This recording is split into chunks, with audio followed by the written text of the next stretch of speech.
मुसावादाविर्मणि सिक्खापदं स्मादयामि। मुसावादाविर्मणि सिक्खापदं बचपन के दिनों में जब हम स्कूल जाया करते थे तो बारिश के मौसम में अचानक ही देशभक्ति के तराने हवा में गूंजने शुरू हो जाते थे। कुछ फिक्स, कुछ रटे रटाए, कुछ जो हमेशा चलते थे वही गाने जो कानों में आदत के अनुसार आते रहते थे और हमें पता चल जाता था कि अब हमें कुछ बूंदी या एक आध लड्डू और एक छुट्टी मिलने वाली है।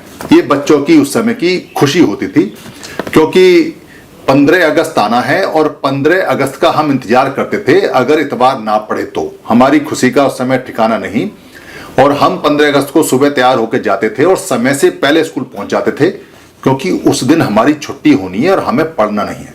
सभी जितने बच्चे थे, चाहे वो पढ़ने वाले हों या ना पढ़ने वाले हों, सभी के चेहरे चमकते थे, दमकते थे। कोई कह सकता है कि हो सकता है कि ये जो स्वतंत्रता दिवस की छुट्टी है उसके ऊपर ऐसा हुआ हो, मगर ऐसा नहीं है। दरअसल वहाँ आम सभा होनी है, वहाँ कोई नेता आना है, एक जो झंडा है, राष्ट्रीय झंडा हमारा है, वो फहराना है, एक राष्ट्रीय तराना हवा में गूंजना है, सारे बच्चों को मिलके जन गण मंगल गाना है। उसके बाद उसका भाषण जो कभी हमारी समझ में आया नहीं वो सुनना है, और फिर वो एक एक जो लड्डू मिलता है और वो लेके फिर चीखते चिल्लाते हुए बिना बस्ते के उस दिन बिना भजन के अपने घर आना है। और घर भी आसानी से नहीं आना है, खूब घूमते फिरते आना है, क्योंकि उस दिन छुट्टी है। ये होता था 15 अगस्त का स्वतंत्रता दिवस का हमारा सारा का सारा बचपन का शेड्यूल, जो आम बच्चे का गांव में और छोटे शहरों में लगभग रहता था। स्वतंत्रता दिवस के क्या मायने हैं हमें नहीं पता, मगर बताया ये जाता है कि कुछ महान लोगों की वजह से हमको ये दिन मिला है। बहुत ज्यादा जो एक तरह से जो गद्दार और जो महादेशद्रोही लोग हैं उनकी वजह से ये हमें दिन मिला है, इसको किसी ने बताया नहीं। महानायक और नायक कुछ बना दिए। उन महानायक और नायकों के नाम जैसे शहीद भगत सिंह या वीरांगना झलकारी बाई या सर माता दीन भंग ज्ञानी या जो उधम सिंह जिन्होंने जनरल डायर को मारा था, उनको कह सकते हैं कि वो अमर शहीदों में या जिन्होंने देश के लिए पूरा बलिदान दिया, उनकी वजह से ये दिन मनाया जाता है, ऐसा हमको बताया और पढ़ाया जाता है। दरअसल हमको एक ही पक्ष पढ़ाया जा रहा है और एक ही पक्ष बताया जा रहा है। कोई हमें ये नहीं बताता कि ये जो हमारे वीर अमर शहीद या वीरांगना हमारा झलकारी बाई या हमारे शहीद जो भगत सिंह हैं या जो हमारे उधम सिंह हैं या जो हमारे ये जो सर माता दीन भंग ज्ञानी हैं, ये मारे किस लिए गए, क्योंकि इनको शहीद बना के ढकने की परंपरा है। इनको मारे जाने की गाथा कोई नहीं बताता। किन लोगों की वजह से हमको ये 15 अगस्त का दिन देखना मिला है, जिसपे हम अपना सीना चौड़ा करते हैं और जिसपे हम अपना झंडा फहराते हैं और देशभक्ति के गीत गाते हैं। दरअसल ये आया किन की वजह से है और किन की वजह से आया है? वो देश के गद्दार और वो देश के कमीने और वो देशद्रोही लोग कौन से हैं जिन्होंने भारत को गुलाम बना दिया, और गुलाम बनाने की वजह से इन जैसे शहीदों को अपना गृहस्थ का जीवन छोड़ के बेसमय मरना पड़ा, जिसको हम शहीद कैसे हैं। इनके हत्यारे वो लोग कौन हैं? दरअसल हमें उनके हत्यारों का, उन देशद्रोहियों का आज तक भी इतिहास किसी ने बताया नहीं।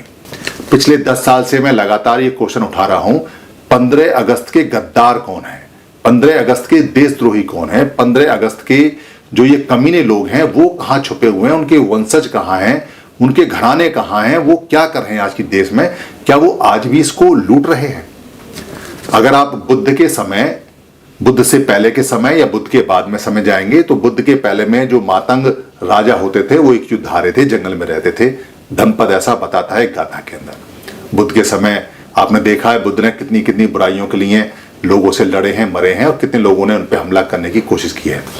और बुद्ध के बाद जो सम्राट अशोक जो आए हैं, क्योंकि जो शिशु नाग वंश आए हैं या जो मौर्य वंश हैं या जितने भी वंश आए हुए हैं बाद के समय, उनमें जो मौर्य वंश के शासक रहे हैं अशोक, और उनके सबसे बाद के जो शासक रहे हैं जिनको महान रथ बोलते हैं, पाली में महान रथ और वैसे उसको बृहद रथ बोलते हैं। बृहद का मतलब महान होता है, जैसे अशोक का महान भारत तो इसको बृहद भारत ही बोल सकते हैं। पाली के हिसाब से ये महाभारत है और संस्कृत भाषा के हिसाब से ये बृहद भारत है, तो आप इसको आम भाषा में महाभारत बोलिए। अशोक के महाभारत के समय में राज बहुत बढ़िया चल रहा था, सारी चीजें बहुत बढ़िया थी और इसकी जो बाउंड्री हैं वो बहुत दूर दूर तक जा चुकी थी। ईरान तक भी राज था और इधर थाईलैंड तक भी राज पहुंच गया था। और उस समय का जो महाभारत है वो आज तक भी उस महाभारत को देखने को कहीं मिला नहीं, वो आज तक भी छोटा भारत ही है, खाली भारत बन के ही रह गया। महाभारत का अब दर्शन नहीं होता। अब तो कोई चीन जैसा देश भी आंख उठाता है और गलवान घाटी में घुस के हमारे सीने पर चढ़ जाता है। स्थिति बड़ी नाजुक और बड़ी गंभीर और बड़ी खतरनाक हो चुकी है। तो ये जो महान भारत के जो नायक थे सम्राट अशोक, जिन्होंने पूरे इसको बड़ा भारत और महान भारत बनाया, उसको भारत तक बनाने वाले, छोटा छोटा करने वाले वो देशद्रोही वो कौन से लोग हैं जिन्होंने कब्जा किया बृहदत्त के ऊपर, यानी जो महारथ थे राजा, उनको मारा और फिर इस देश को, महाभारत को अपने हाथों में लिया और महाभारत को संभाल नहीं पाए और महाभारत को धीरे धीरे करते करते भारत बना के छोड़ दिया।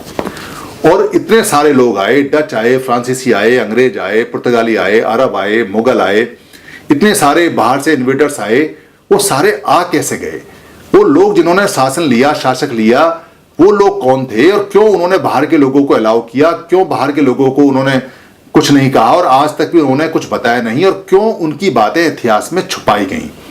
क्या राज लेने वाले लोग और बाहर से आने वाले लोग एक थे जो उनकी बात को छुपा बैठे, या वो इतने नालायक और निकम्मे लोग थे, या देशद्रोही थे, या वो व्यभिचारी लोग थे, या वो कमीने लोग थे जिन्होंने महाभारत का भारत बना दिया और एक बार भी कहीं लिखा नहीं, जिक्र नहीं किया?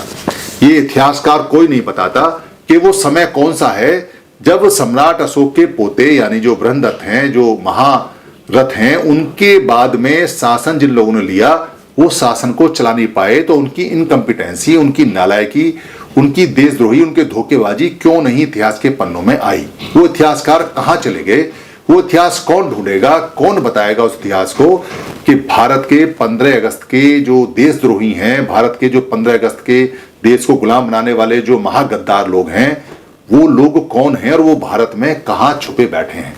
ये इसलिए बहुत जरूरी है क्योंकि 15 अगस्त की जो खुशी मना रहे हैं, हमें इस खुशी में बनाने में कोई मजा नहीं है। हम इस खुशी को नहीं मनाना चाहते और हम दोबारा से ऐसी कोई बात नहीं करना चाहते, क्योंकि ईस्ट इंडिया जैसी कंपनी जब देश में आती है और पूरे देश पर राज करती है, तो अब इतनी सारी जो कंपनी आ चुकी हैं, ये कैसे राज कर रही हैं? ये कैसे हमारे पैसे को दनादन अपने पास लेके जा रही हैं? अब ये हथियारों से नहीं लड़ रही हैं, अब ये हमारा मेहनत को, हमारे पैसे को अपने देशों में ले जा रही हैं और कोई रोकने वाला है नहीं। तब एक ईस्ट इंडिया कंपनी थी, अब इतनी सारी ईस्ट इंडिया कंपनी आ गई हैं जिन्होंने पूरा देश ही लगभग तहस नहस कर दिया और खत्म कर दिया है। तो उनको ढूंढना बहुत जरूरी है, उस इतिहास से सबक लेना जरूरी है, ताकि फिर हमारा कोई उधम सिंह या फिर हमारा कोई जो भगत सिंह या फिर हमारी कोई वीरांगना झलकारी बाई या फिर कोई हमारा सर माता दीन भंग ज्ञानी दोबारा से शहीद ना हो, सब अपना खुशी से और मंगल से रहें। इसलिए जब आप 15 अगस्त मनाएं तो इस बात को पूछें और इतिहासकारों से कहें कि वो काला अध्याय कहाँ है, वो ब्लैक हिस्ट्री कहाँ है जो नहीं बताई जाती, उसको बताओ कि इस देश को गुलाम और गद्दार किसने बनाया है। ये 15 अगस्त के जो शहीद हुए हैं नायक हमारे, उनसे ज्यादा जरूरी है, ताकि फिर आगे लोग शहीद ना हो। धन्यवाद। टीम 22 पर सभी वीडियो बुक कॉपीराइट फ्री है। आप अपने पोर्टल पर, अपने यूट्यूब पर, अपने फेसबुक पर या किसी भी जो भी ऐप है उस पर आप यहां से डाउनलोड कर टीम 22 से या फेसबुक से या मेरे पेज से कहीं से भी कोई भी वीडियो ले सकते हैं, उसको डाउनलोड कर सकते हैं। उसमें अपने नाम का कुछ भी ऐड कर सकते हैं या अपनी कमेंट्री कर सकते हैं। उस वीडियो का कोई भी पार्ट आप ले सकते हैं, उसका प्रिंट मटेरियल भी बना सकते हैं, उसको किसी भी भाषा में आप बदल सकते हैं, उसका ऑडियो चेंज कर सकते हैं, उसका वीडियो ले सकते हैं। आप जैसे भी चाहें टीम 22 की किसी भी वीडियो का या सारी वीडियो का इस्तेमाल कर सकते हैं। ये हमेशा कॉपीराइट फ्री थी और हमेशा कॉपीराइट फ्री रहेंगी। हमारा सिर्फ इतना काम होता है कि महापुरुषों की जो बातें हैं उन बातों को हम सरल भाषा में, आम भाषा में आप तक पहुंचा देते हैं। अब आगे आपका काम है कि आप अपनी भाषा में बदल के या ऐसा का ऐसा शेयर करके या इसको आगे भेजकर या इसका लिंक भेजकर या इसमें से कोई भाषा बदलकर या इसको प्रिंट कर कर या इसको लोड कर कर या डाउनलोड कर कर या इसको टीवी में बच्चों को दिखाकर या किसी को गिफ्ट कर कर, जैसे भी चाहे वैसे इसको आगे पहुंचाएं। धम्म की सेवा सबसे बड़ी सेवा है, क्योंकि धम्म दान, धम्म को देना सभी देने में, यानी जितना भी हम किसी को देते हैं, दान देते हैं, उनमें सबसे बड़ा माना जाता है। अगर आपको लगता है किसी वीडियो में कोई परेशानी है तो आप हमें लिख के भेज दीजिए, हम दूसरा वीडियो बनाकर आपको भेज देंगे। आप धम्म की सेवा में सहायक बने, धम्म आपको खूब लाभ देगा, धम्म आपको लाभ देगा, आप धम्म को लाभ देंगे, ये दोनों इंटरचेंज है। यही धम्म की प्राकृतिक नियम है। धन्यवाद।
Sangam Saranam